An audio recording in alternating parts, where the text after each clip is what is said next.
What's up, everyone? Today we're going to do a brief description on the differences between the Skyline GTR and the GTS-t and other trim levels. Mind you, we're not going to go over every difference, but mostly just the major ones.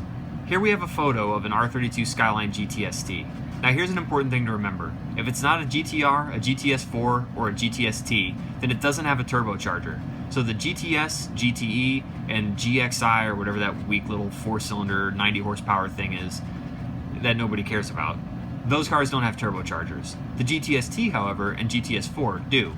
So the GTS-t and GTS-4 cosmetically are extremely similar. The only difference between those two models is that the GTS-4 comes with all-wheel drive, whereas the GTS-t is rear-wheel drive only. The GTS-t and GTS-4 also have a slightly more subtle body style than the GTR. As you'll notice on the fenders, it's slightly more pinched and more narrow, and you don't have that wide body kit that you'd get on the GTR. So this looks a lot more like a family car instead of an aggressive performance car. That being said, these cars aren't exactly shy on performance, as they have the RB20 DET, which is the dual cam, single turbo, 2-liter inline 6 in both versions.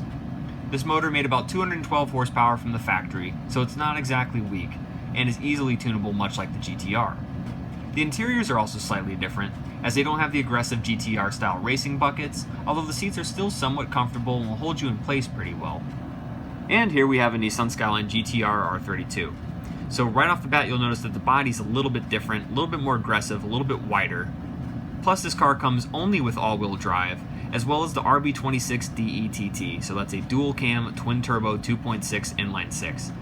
This motor is a pretty big change over the standard RB20 DET, and offers 276 horsepower from the factory, thanks to the gentleman's agreement of the time.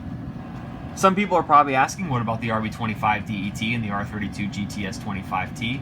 Yes, that's true, that did exist for a very, very brief period, and we have never physically seen one, or even seen one at auction for that matter. So it's a pretty rare car, and they only made it at the very tail end of the GTS-t R32's production run. That motor is far more common in the R33 GTS-25T, which maybe we will do a video of sometime in the future. If you enjoyed this video, be sure to hit that subscribe button if you're not already a subscriber to get more videos like this in the future.